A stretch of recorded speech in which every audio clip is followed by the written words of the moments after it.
Forget no insult, my sons, as I have never forgotten those of my father, of the Emperor, nor those of Horus. Forgive no slight or grievance. Hold your bitterness deep within, and there let it fester. Let it roil and squirm and churn until you are filled with bile so poisonous that all you touch falls to ruin. Thus shall you serve Nurgle best. Thus shall you spread his virulent gifts across the false Imperium and watch its final rotting.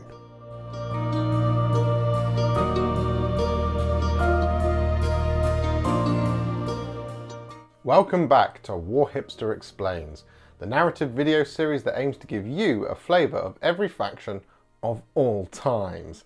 And today, we're talking about the most putrid of flavours.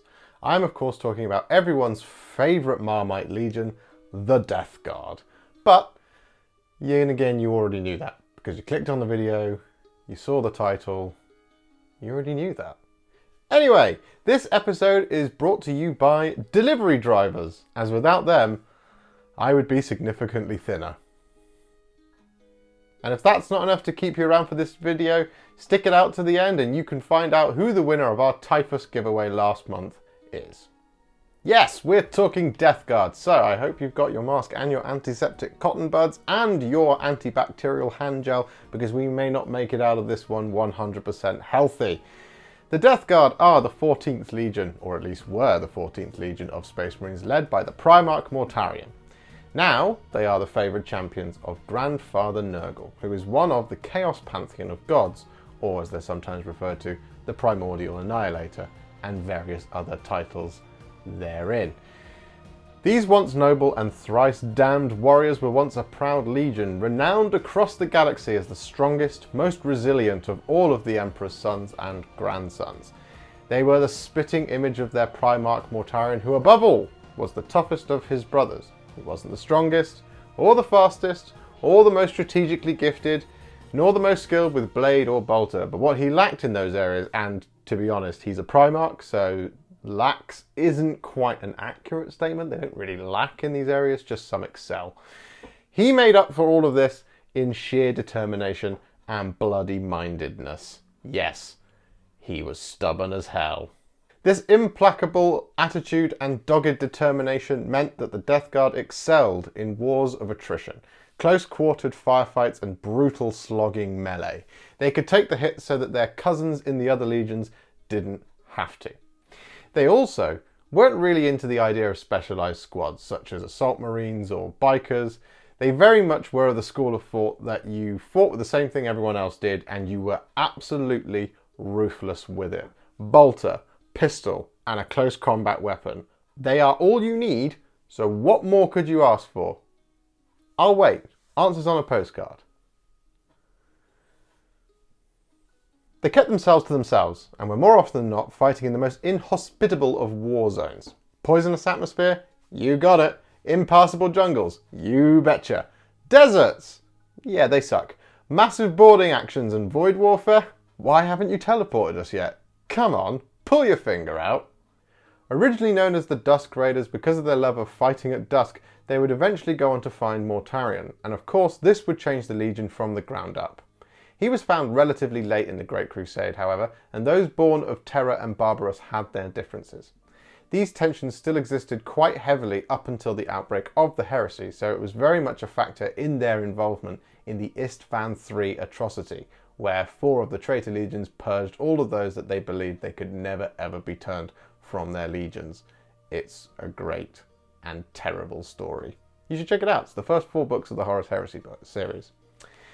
The Terrans were populous in the Death Guard, but they were a dying breed, as was lamented by, well, the Terrans, because once they were gone, they feared that the proudest traditions of the Legion would be gone, replaced with poison drinking and exhaust fume huffing rituals, which they just weren't that keen on. So of course they needed purging, as they were more inclined to show their loyalty to the Imperium than to their Primarch. Nathaniel Garrow being a perfect example of this.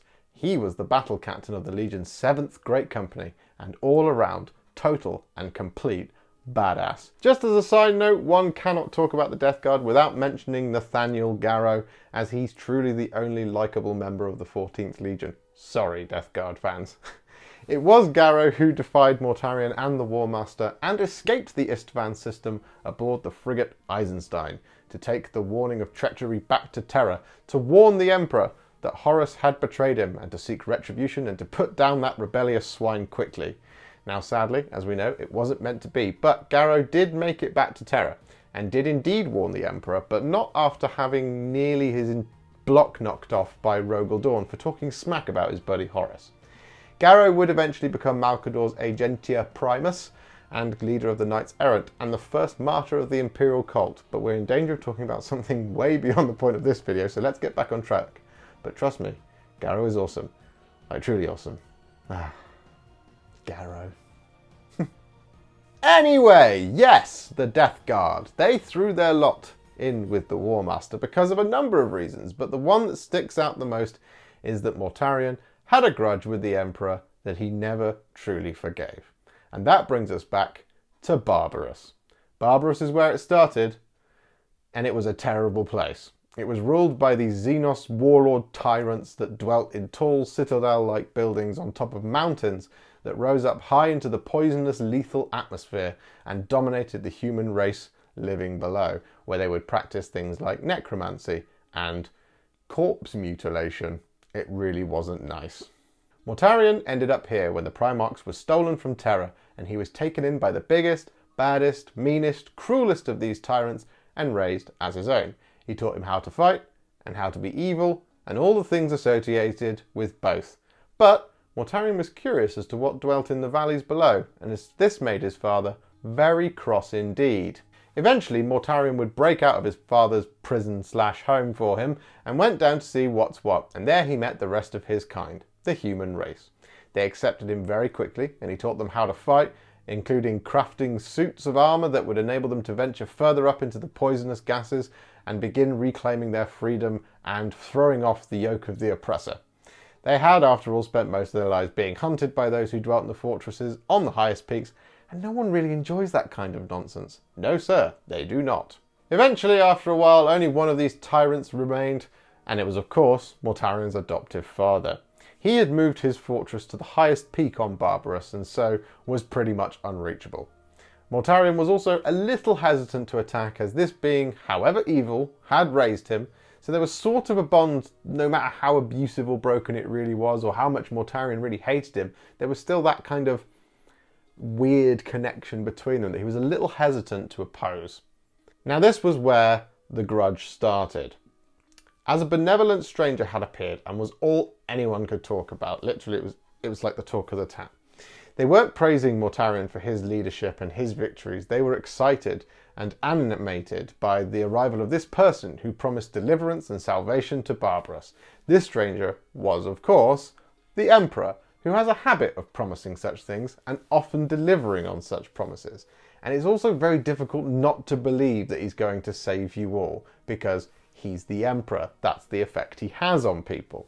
The Emperor tells Mortarion who he is, and also tells Mortarion who he is, and tells him to come with him and fulfill his destiny. However, Morty says no, so the Emperor, exhibiting one of his lesser known qualities, being an ass, tells him, if you can go and kill the last warlord, then I'll leave you and you'll never hear from me again. If you can't, then you have to bend the knee to me and to the Imperium. So Morty agrees. Off he pops, and of course, the Emperor knew that he wouldn't be able to achieve this, as he knew the limits no matter how extreme of all of his Primarchs, as they were of course his sons. He built them in a laboratory a long way away. Defying all possibilities, however, Mortarion did make it to the last fortress. He made it to the doors, but he was spent. The climb had been rough, his armour had melted away, his transhuman physiology, even that of a Primarch, greater than that of a Space Marine and obviously greater than that of a human, was about to give out. There was no way that he would be able to defeat his adoptive father, but he tried anyway, howling curses and challenges at the doors of this great fortress. Before blacking out, the last thing he saw was his adoptive father about to strike him down before being struck down himself by the Emperor, appearing out of nowhere and seemingly unaffected by the poisonous air. Now, in some ways, this was a nice thing to do, but Mortarion would see this as the Emperor robbing him of his final vengeance, and this would fester in Mortarion's heart for the many years to come, and would ultimately lead to his rebellion against the man who stole this justice from him. Morty was very suspicious of the Emperor from the get-go, as he exhibited similar psychic powers to those of the warlords and tyrants who ruled Barbarus. Now Morty was obviously not a fan of them, so wasn't a fan of psychic powers, and was a massive detractor and was instrumental in getting the Edict of Nicaea passed. The edict banned the librarians of the legions from using sorcery, as it was misunderstood at the time, and this didn't sit well with many. Little did Mortarion know, his first captain, Callus Typhon, later known as Typhus, the Herald of Nurgle, was a psyker. A psyker who had spent a great deal of time with the word bearers and heard a lot about this neat thing called chaos, where psychic powers are awesome and cool and everyone is totally chill about it. Now it's important to note here that whilst Mortarion spat on his oaths to the Emperor and saw in Horus a worthy leader, he didn't do it because he was all about that chaos life. That is all on Typhus. Now to a certain point, Mortarion and Perturabo were similar in their disdain for all this witchcraft and demon nonsense, but sadly, Mortarion had a snake in his legion. Before the final passage to Terra and the inevitable siege, Typhus led the Death Guard into a trap in the warp, which would forever damn them. The Death Guard began to fall ill and began to suffer. Becalmed, there seemed no way out, and they all lived in agony, their transhuman physiology keeping them alive, but their warp-borne diseases ravaging their bodies. Mortarion, unable to bear the suffering of his sons any longer, gave in to Nurgle's offers and accepted the offer of servitude, and thus forever damned his legion to serve the Grandfather for eternity. It's quite sad. You should read about it in the Buried Dagger, or Buried Dagger, as it's sometimes pronounced. So why should you play Death Guard? Well, here's 7 reasons why. Get it? 7? 1. You have a Primarch, but not only do you have a Primarch, you have an enormous demon Primarch, and the model is stunning. 2. You have more conversion opportunities, I think, than most other armies. Green stuff tentacles on tanks being a prime example. 3. Painting them can be as hard or as easy as you like. The dirtier the better, a lot of folks seem to like that. The cleaner you can do, great. Death Guard, there are absolutely no rules, and it's fantastic. 4. Your infantry are tough, and I mean really tough. They're possibly the toughest in the game, and that is something that I personally love, because I love running infantry armies. So tough infantry is great in my book. In fact, the entire army is tough. It's just tough as hell. Just like they were when they were loyal. 5. The Death Guard are one of the very, very few Chaos Legions that actually maintain a semblance of structure and martial discipline. They just have a lot of diseases to contend with that make concentrating a little bit more difficult for them. I mean, you try issuing orders with a migraine and a tummy ache and a head cold and various other things. It's a lot worse than I'm making it sound it, because, you know, the warp. 6. Nurglings. Seems like a weird reason, right? But Nurglings are jolly, and Warhammer 40,000 needs a bit more jolly in it, at least to make things seem more fun than they really are. Did I mention the diseases? Because they're not fun, but the Nurglings make it seem fun. And 7. If you are a loyalist, just remember that the Death Guard gave you one of the greatest loyalists to ever live, Nathaniel Garrow. I honestly can't tell you enough how great Garrow is. You see, there's a many... So there you have it, a brief whistle-stop tour around the Death Guard, a little bit about who they were and why. I love them myself, and I'm not ashamed to say it, as for me they are a bit of a painter's dream and a painter's nightmare, so it makes for a thoroughly entertaining challenge to get them looking awesome on the tabletop, which you can see how I did that in the various painting tutorials we have for the Death Guard right here on the channel. Additionally, last month we were running a giveaway for a spare Typhus I have, and now, the moment you've all been waiting for. Drum roll please. The winner is... Abigail Baker! Hooray! Here is your comment that you posted on the video here on YouTube. Your number was drawn in amongst all the comments on both YouTube and Instagram, so thank you very much for entering, and thank you to everyone else for entering. Sorry, bad luck. But we'll be doing many more of these giveaways to do, as I've got quite a large surplus of Warhammer. Seriously, if you could see my cupboard of shame, you would be all like, whoa, and then like, whoa, and then like, dude, come on, have some control.